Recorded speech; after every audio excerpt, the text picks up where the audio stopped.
Aquarians, let's see कि 8 सितंबर 2024 का divine message, goddess guidance, universal message क्या है।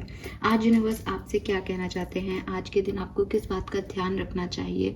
अगर ये गाइडेंस आज की पर्टिकुलर किसी सिचुएशन के लिए नहीं है तो ये एक ओवरऑल लाइफ के लिए आपके लिए गाइडेंस हो सकता है। सो इसे सुने, एक्सेप्ट करें और इसे फॉलो करें। देखें कि आपकी लाइफ में क्या चेंजेस इस गाइडेंस को फॉलो करके आते हैं। तो लेट्स चेक कि आज हमें यूनिवर्स क्या कहना चाहते हैं।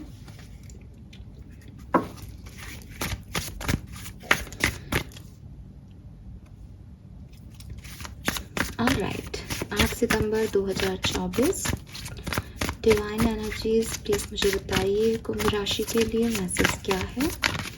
Thank you. Please universe, please divine power, please spirit guides, please मुझे बताइए कुंभ राशि के लिए मैसेज क्या है।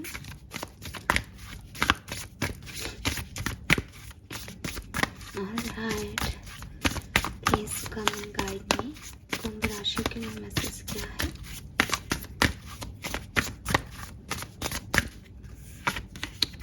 We have creativity. All right.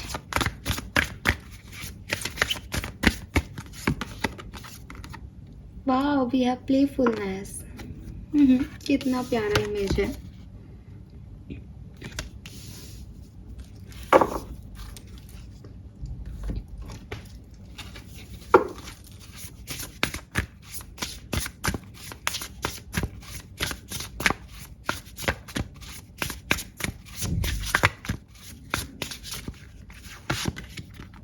We have spaceship number 43 and मैं आपसे एक और चीज़ मुझे जस्ट अभी याद आई। मुझे आपसे कुछ शेयर भी करना था। रीडिंग के टाइम मुझे याद ही नहीं रहा। अभी 1-2 दिन पहले यानी 6 तारीख को रीडिंग करते हुए मुझे दिखा था शिवलिंग, है ना। और मैंने फिर पता नहीं मेरे से वो चीज़ गई नहीं दिमाग से, तो मैंने उस रीडिंग के पोस्ट पे भी यही डाला, क्या मुझे शिवलिंग दिख रहा है वाइट कलर का, है ना। और कैन यू बिलीव इट कि मैं अभी थोड़े टाइम पहले जब स्क्रॉल कर रही थी तो मैंने देखा कि 6 तारीख को फुलेरा तीज थी। हमारे यहाँ वो नहीं मनता है बेसिकली, मेरी फैमिली में या मुझे इसके बारे में नहीं नॉलेज, लेकिन मैं ऐसे ही देख रही थी यूट्यूब पे, तो कुछ यूट्यूबर्स ने ऐसे डाल रखा था कि फुलेरा तीज मनाई आज हमने ऐसे। एंड जब तीज है, अब तीज जनरली राजस्थान में तो तीज माताओं की होती है, तीज माता है बेसिकली। तब भी मैं वो समझी नहीं, लेकिन फिर एक जगह मतलब मैंने कई बार तो उसे इग्नोर किया, ठीक है फुलेरा तीज है अपने को क्या है, लेकिन फिर एक जगह मैंने इसको पढ़ा, मैंने देखा कि शिव जी की पूजा होती है उस दिन। तो मुझे बेसिकली आपको ये मैसेज देना था कि आप उस दिन शिव जी की पूजा करें, लेकिन क्योंकि मैं उससे कनेक्ट ही नहीं थी, हमारे तो होती नहीं है, मुझे तो दर्शन हो रहे थे, लेकिन ये देखो कि कैसे कनेक्ट होती है चीज़ें। तो यार आपके यहाँ रिचुअल अलग है, तो अगर मैं कुछ ऐसे भी बताऊँ ना कि मुझे ये दिख रहा है, तो आप थोड़ा सा खुद के दिमाग से भी सोचो कि क्या है। मतलब जब मैंने उसको पढ़ा तो मुझे ऐसा लगा, शिट यार, अपन को ये चीज़ क्यों नहीं पता था कि ये है, इसलिए ये आ रहा था। क्योंकि हर वार त्योहार मुझे नहीं पता है ना, और मतलब पता नहीं, चांस की बात है, इत्तेफाक है कि क्या, बट स्पिरिचुअलिटी में एक जब आप स्पिरिचुअलिटी की कोई भी बुक पढ़ेंगे या स्पिरिचुअलिटी के बारे में जानेंगे या किसी को गुरु मानेंगे, तो वो आपको एक ही बात कहेंगे कि स्पिरिचुअलिटी कहती है कि कुछ भी इत्तेफाक नहीं है। वहाँ अगर कोई नंबर दिख रहे हैं तो भी उसका कोई बहुत बड़ा मीनिंग है, वहाँ कोई साइन है कोई और तरह का तो उसका भी बहुत बड़ा मीनिंग है। तो स्पिरिचुअलिटी में कोई इत्तेफाक तो कुछ होते नहीं है, क्योंकि कभी भी दिख सकता है शिवलिंग, लेकिन उसी दिन दिखना और मेरा ये मुंह से भी बोलना कि मुझे शिवलिंग दिख रहा है, और आज 8 तारीख हो गई, मैंने आज देखा इस चीज़ को कि ये ऐसे था उस दिन, बताओ आप। तो कुछ चीज़ें ना मुझे कैच होती है, लेकिन क्योंकि मेरे पास उतनी नॉलेज नहीं है उस चीज़ की, आपके धर्म की भी नहीं है शायद। हिंदू धर्म को तो मैं मानती हूँ तो मुझे उसकी पता है, आपके बारे में नहीं पता है। तो अगर मुझे ऐसा मैं को भी कुछ कहूँ तो आप अपने से थोड़ा सा उसको इंट्यूशन पावर लगाने की कोशिश करना है कि ये आज क्यों आ रहा है ये चीज़, ठीक है। क्योंकि वही बात है ना कि मुझे सच में बहुत अफसोस लगा कि मैंने कहा यार मैंने सही तरीके से नहीं बताया उन लोगों को ये चीज़। खैर चलिए, मैसेजेस देखने से पहले हम नंबर चैनल करने की कोशिश करते हैं। बातें तो बहुत हो गई, ओके, तो मुझे यहाँ पे नंबर मिल रहा है नंबर 8 एंड नंबर 0 है यहाँ पे। तो 10, 20, 30, 40 जिस भी नंबर के आगे 0 लग रहा है वो आपके लिए सिग्निफिकेंट हो सकता है। नंबर 1 भी सिग्निफिकेंट है। अगर मैं कलर की बात करती हूँ तो yes, it's a yellow colour. ठीक है, येलो कलर बहुत सिग्निफिकेंट आ रहा है, तो येलो कलर पहने। ऑरेंज भी हो सकता है but yellow he, yellow yellow yellow yellow yellow, yes. ठीक है। संडे भी है आज, कान्हा जी की पूजा होती है संडे को, संडे वो भी येलो पहने हैं देखो। राइट ना। अरे वाह, मेरे तो गणेश जी ने भी येलो पहने हैं। चलो, तो आज आपने गणेश जी बैठाए हैं तो उन्हें भी येलो पहनाओ, और येलो येलो आप भी येलो को पहनो आज। मैसेज क्या है देखो, तीनों कार्ड एक ही डायरेक्शन में जा रहे हैं। ठीक है, कि अगर कुछ करना है कर डालो एक्वेरियस। सोचना, विचारना, सही गलत देखना, ये आज की रीडिंग में आपके लिए नहीं आ रहा। यूनिवर्स आपको कह रहे हैं जैसे ये समझ लेना कि मेरे से कोई गलत कर्म ना हो जाए, ये बिल्कुल सही बात है, आप वहां तक सही हो। लेकिन अपने आप को इतना बाउंड कर लेना कि ये तो मैंने जान लिया कि मैं कोई गलत काम नहीं कर रही या नहीं कर रहा, लेकिन फिर भी अपने आप को दूसरा, तीसरा, चौथा थॉट देते रहना कि क्या ये करूं, इससे ये तो नहीं हो जाएगा, ये कर लूं, ऐसा तो नहीं हो जाएगा, ये कर लेती हूँ लेकिन फिर इतना करके रुक जाऊंगी। ये सब जो थॉट प्रोसेस है इसको रोको। इसको रोकना इसलिए ज़रूरी है कि अगर आप इतना सोच समझ के डिसीजन मेकिंग करोगे, अगर आप इतना सोचोगे अपनी ज़िंदगी में कि ये सही, ये गलत, ऐसा करने से ऐसा हो जाएगा, वैसा करने से वैसा हो जाएगा, तो आप ज़िंदगी को जीना छोड़ दोगे। कहते हैं ना कि बहुत ज़्यादा समझदारी भी बेकार है, क्योंकि जो बचपने में मज़ा है, जो शरारतों में मज़ा है, वो एक मैच्योर आदमी के एडल्टहुड में नहीं उस चीज़ को कमा सकता। आप लोग और हम लोग या हमारे बड़े बूढ़े आज भी अपना बचपन जीना चाहते हैं दोबारा। वो ये उम्र क्यों नहीं जीना चाहते जब उनको नौकरी मिली, नौकरी मिलना, पैसा कमाना तो अच्छी चीज़ें होती है ना लाइफ में, लेकिन वो बचपन ही जीना चाहते हैं क्योंकि वहाँ बेफिक्र थे। नौकरी मिलना, पैसा मिलने के साथ फिक्र भी बहुत आ गई कि इस पैसे का ये नहीं हो जाए, पैसा चोरी नहीं हो जाए, पैसा इसको दे दिया ये वापस दे दे, पैसा उससे लिया है हम टाइम पे वापस दे दे। तो फिक्र बहुत आ जाती है जब आप समझदार हो जाते हो। यूनिवर्स आपको यही कह रहे हैं कि आपको ये फिक्र करने की ज़रूरत नहीं है। तो स्पेसशिप भी कहीं ना कहीं यही कह रहा है, don't be afraid to sing. और प्लेफुलनेस भी ये कह रहा है कि इस एडवेंचर को फील करो। Change me divine beloved into one who is widely open to the new, free me from rigid pattern that no longer serve, let me feel adventurous and spontaneous, knowing that the more I open to life the more it open to me. So आपके लिए एकदम clear cut message है। अगर आपको किसी चीज़ को करने से डर भी लग रहा है कि यार ये चीज़ बिगड़ गई तो मैंने ऐसे कर दिया और इससे ये हो गया, तो बस ये समझो कि अगर कुछ बिगड़ गया तो आपको लाइफ एक और मौका देगी कुछ सुधारने का। इसको ये मत देखो कि ये बिगड़ जाएगा, आप ये देखो कि आपकी लाइफ में कौन सी चीज़ें बहुत बढ़िया चल रही हैं, तो एक चीज़ को और बिखर जाने दो। अच्छा है कि अब अपन इसको सुलझाएंगे बजाय कि अपन पास्ट की चीज़ों को सुलझा रहे हैं। कुछ नया तो मिलेगा करने को, स्टकनेस से बाहर तो आओगे आप। तो बजाय ये सोचने के आई एम रियली सॉरी मेरा गला थोड़ा सा आज डिस्टर्ब हो रहा है, डोंट वरी, ये आपकी वजह से नहीं हो रहा, ये मेरी वजह से हो रहा है। मैं इसको डेफिनेटली एडिट करना पड़ेगा मुझे वीडियो को, काफ़ी मैंने आपको डिस्टर्ब कर दिया। So with this playfulness energy universe आपको यही कह रहे हैं कि अगर आप ये सोच के आगे नहीं बढ़ रहे हो कि कुछ गलत ना हो जाए, कुछ गलत ना हो जाए, इसका मतलब आप अपनी ज़िंदगी में ग्रोथ को मना कर रहे हो।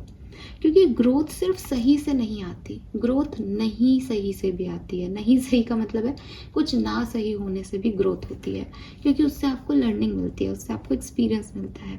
लेकिन अगर आप कुछ भी नहीं करोगे, एक जगह खड़े हो, मैं इधर जाऊँ इधर जाऊँ इधर जाऊँ इधर जाऊँ, उससे आपकी कोई ग्रोथ नहीं हो रही। तो बजाय इसके कि आप 2025 में ये सोचें कि मैं तो वहीं की वहीं हूँ, या मैं तो वहीं का वहीं हूँ, मेरी लाइफ में तो कुछ अच्छा हो ही नहीं रहा। यूनिवर्स आज आपको जो मौका दे रहे हैं कुछ करने का, चाहे कुछ बिगाड़ने का ही दे रहे हो। कहते हैं ना, कुछ बिगाड़ने से सीखते हैं। कि साइकिल चलाना सीख रहे थे तब तो 4 बार गिरे थे ना, तो होने दो गलत, पर ये एडवेंचर मिस मत करो। ये एडवेंचर मिस मत करो कि कैसे एक साइकिल को लेकर के और कोशिश की जाती है, पहले एक पैडल मारा जाता है, फिर दूसरे पैडल पे किसी तरीके से, क्या हम तो कैची कहते थे, कैची चलाते हैं, फिर सीट पे बैठ के आराम से पैडल घुमाने का बैलेंस बनता है। तो ये जो चीज़ें हैं ना, इसको एंजॉय करो। दिस इज़ योर लाइफ, ये ज़िंदगी है आपकी, ये भाग रही है, ये चल रही है। आप सही गलत समझने में, मैच्योर बनने में और रिस्क ना लेने की हैबिट ऐसा सोच करके आप अपनी लाइफ का काफ़ी समय ऑलरेडी ख़राब कर चुके हो। सो टेक रिस्क एक्वेरियस, ठीक है, टेक रिस्क, अपने लिए स्टैंड लो, जो मन में आ रहा है बोलो, ओपिनियटेड बनो। आपके 100 दुश्मन हो जाएंगे, लोगों को बुरा लग जाएगा, आपको ये लग रहा है ना, तो आपको बस एक ही चीज़ का ध्यान रखना है कि मैंने तुम्हें बुरा लगाने के लिए बात नहीं बोली, मैंने तुम्हें नीचा दिखाने के लिए बात नहीं बोली, मैंने तुम्हारा बुरा करने के लिए बात बोली ही नहीं है। ये मेरे इंटेंशन है, मैंने अपने मन की बात बोली है और उससे मैं फ्री हूँ। तुम्हें नाराज होना है तुम हो जाओ, इससे मैं फ्री हूँ, ठीक है। कोई इमोशन है आपका, आप किसी से शेयर करना चाहते हो, जाके शेयर करो, बजाय ये सोचने के करूँ फिर तो वो ईगो में आ जाएगा, नहीं करूँ हाँ यही ठीक है, नहीं करना चाहिए, करा तो मम्मी पापा नाराज हो जाएंगे, करा तो बॉयफ्रेंड नाराज हो जाएगा, गर्लफ्रेंड नाराज हो जाएगी। ये सब मत सोचो, बस मैंने कर दिया। जो मेरे अपने लोग हैं उनको कोई फ़र्क नहीं पड़ता मैं कुछ भी करूं, और जो मेरे नहीं हैं उनको अगर कोई फ़र्क पड़े तो मेरे को कोई फ़र्क नहीं पड़ता। मैं अच्छी हूँ, मुझे फ़र्क पड़ता है, भगवान मेरे को देख रहा है और भगवान जी को पता है कि मैंने अपने लिए किया है, मैंने किसी का बुरा नहीं किया। ये वाली अप्रोच में आ जाओ आज। ठीक है, इस अप्रोच में आ जाओ कि सच्चा रहना है, अच्छा रहना है और वो करना है जो मन कर रहा है, ठीक है। एडवेंचर को फॉलो करना है। अब यहाँ पे ये नहीं कि दी आपने कहा था एडवेंचर को फॉलो करो और हमारे साथ तो ये हो गया। इस चीज़ के लिए भी रेडी रहो, इस चीज़ के लिए भी रेडी रहो कि भैया मैं एक एडवेंचर ट्रिप पे हूँ। अब अगर मैं जंगल में जा रही हूँ तो जहरीले जानवर भी मिलेंगे मुझे, हो सकता है कोई सांप ही आकर के मेरे सामने लटक जाए तो लटक जाए, चिल्लाऊंगी जो भी करूँगी वो उस समय का एक वही एडवेंचर है बेसिकली, कि मुझे नहीं पता क्या होगा, है ना। तो इस चीज़ को भी रेडी रहो। एक्सपेक्टेशंस नहीं रहने चाहिए यहाँ पे आपके कि मैं ये कुछ नया कर रही हूँ, चलो मैं रिस्क ले रही हूँ तो अब आउटकम अच्छा आना चाहिए। ये एक्सपेक्टेशंस लेकर के कुछ नया मत करो। एडवेंचर मतलब कि मुझे भी नहीं पता क्या होगा, लेकिन मैं अपनी ज़िंदगी की इस नई जर्नी के लिए रेडी हूँ। ओके, सॉरी गाइस, आज मेरा गला बहुत ख़राब है। We have creativity.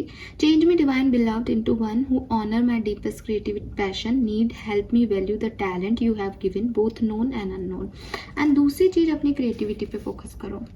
May be आपको रिस्क लेने के लिए जो प्लेफुल एनर्जी है वो आपकी क्रिएटिविटी पे फोकस करने को ही कही जा रही है। आपको कहा जा रहा है कि थोड़ा सा फोकस अपनी क्रिएटिविटी पे डालो। आपको लग रहा है कि यार अगर मैंने यहाँ समय दे दिया तो जिस चीज़ से मेरी असली कमाई हो रही है वहाँ मैं समय नहीं दे पाऊँगा। कोई बात नहीं, रिस्क लो। जब आप इसमें पक्के हो जाओगे, क्योंकि ये आपका टैलेंट है ना, ये आपकी विश है, इसमें आप अच्छा ही करोगे। जो इंसान मन से करता है वो हमेशा अच्छा करता है, जो ज़बरदस्ती से करता है वो कभी अच्छा नहीं हो पाता। बोलो, डरो मत, रिस्क लो, लाइफ में अपनी क्रिएटिविटी को फॉलो करो, ये मान के कि ये यूनिवर्स ने मुझे दिया है, ये टैलेंट यूनिवर्स ने मुझे दिया है। और अगर फॉर एग्जांपल कि आपको सिंगिंग करना पसंद है लेकिन आप एक नौकरी भी करते हो, अब आपको ये लगता है कि मुझे सिंगिंग पसंद है लेकिन सुबह 8 बजे मैं नौकरी पे जाता हूँ, रात को 8 बजे आता हूँ, अभी आज संडे है, वाह आज संडे है। आज सच में संडे है, तो मैं अगर ये ऐसे गाने लग जाऊंगा तो ये लोग मेरे बारे में हंसेंगे या मम्मी पापा मुझे डांटेंगे या मैं रोज़ तो इसको फॉलो नहीं कर पाता। हु केयर्स कि आप रोज कर पाते हो या नहीं कर पाते, आपको टाइम मिला है, आपका पैशन है, आपको आता है, आप उसको गाओ। क्या पता उसको कोई सुन ले, क्या पता आपको कह दे कि हमारे बच्चों को ट्यूशन देना आप संडे के संडे, क्या पता आप जितना पैसा आज अपनी नौकरी से कमा रहे हो आप अपने टैलेंट के बूते पे इतना कमा पाओ। कुछ भी हो सकता है, कहीं से भी मैजिक क्रिएट हो सकता है ना। तो आपने अपने आप को अगर बांध रखा है तो अपने आप को फ्री कर दो, ठीक है। एंड फिर वही बात आती है कि जब हम लोग सपोर्ट मांगते हैं एक्सटर्नल वर्ड से, तो हमको फेथ भी रखना चाहिए यूनिवर्स पे कि भाई मैं चाहता हूँ कि मेरी लाइफ में मेरे पैशन, मेरी क्रिएटिविटी मेरे लाइफ में आए। तो जब वो आपको वो चीज़ दे रहे हैं कि बेटा ऐसे कर, तो उस थॉट को इग्नोर मत करो, वहाँ डरो मत, वहाँ अपनी लिमिटेशंस मत लाओ, वहाँ फेथ रखो, ठीक है। सो यस एक्वेरियस, ओवरऑल जैसे कि मैंने पहले भी कहा था कि कुछ बहुत अलग डिफरेंट मैसेजेस नहीं है, सारे मैसेज एक ही तरफ जा रहे हैं। Don't be afraid to sing, creativity पे फोकस करो एंड एडवेंचरस एनर्जी में आ जाओ। फाइन, लेट्स सी कि आपके कर्मा मैसेज क्या है आज का। Alright, celebrate others success. Alright, तो अगर आपकी लाइफ में कोई आपके कजिन हैं, आपके फ्रेंड्स हैं, आपके कोई भी नोन लोग हैं जो सक्सेसफुल होते हैं, तो आपको वेट नहीं करना कि मेरी लाइफ में कुछ अच्छा होगा तो मैं हंसूंगा, खेलूंगा, बात करूंगा। नहीं, आज अगर दूसरों के लिए बड़ा दिन है तो आप उसको भी सेलिब्रेट करें, उनको भी एंजॉय करवाएं, उनके साथ एंजॉय करें, खुद भी सेलिब्रेट करें। बिकॉज सक्सेस हमेशा आपको एक ऐसी एनर्जी देती है कि यार पॉजिटिविटी आ गई, ठीक है। वो स्कूल का ही एग्जाम्पल ले लेते हैं, स्कूल याद आ रहा है आज। तो स्कूल में नहीं, बर्थडे होता है किसी का, तो क्लास में एक जने का बर्थडे होता है लेकिन सब खुश हो जाते हैं ना, फ्रेंड्स आसपास आ जाते हैं सारे, हैं नहीं, ऐसा होता था ना बचपन में। तो वही चीज़ है कि आपका बर्थडे नहीं है, आपके लिए बड़ा दिन नहीं है आज, लेकिन अगर किसी और के लिए है तो उसकी सक्सेस को सेलिब्रेट करो, उसके दिन को अच्छा बना दो, ठीक है। इससे आप खुश रहोगे, इससे आपकी एनर्जी पॉजिटिव हो जाएगी। तो आपको ये नहीं सोचना कि मेरे साथ थोड़ी हुआ है, ऐसे नहीं होता। वो बिग बॉस का कोई विनर बनता है, सब देखते हैं ना, तो क्लाइमैक्स या लास्ट एपिसोड या ये विक्ट्री का जो लास्ट चीज़ होती है कि कौन जीतेगा, इसमें सबका इंटरेस्ट होता है। तो अपनी जीत पे नहीं, दूसरे की जीत पे भी उतना ही खुश रहो, सेलिब्रेट करो, आपको कोई जज नहीं कर रहा, जो इच्छा है वो करो आज के दिन। Fine, thank you so much Aquarius मुझे सुनने के लिए। आई नो मेरे थ्रॉट की वजह से आपको आज थोड़ा सा प्रॉब्लम हुआ होगा, I am really sorry for this. Bye bye, take care.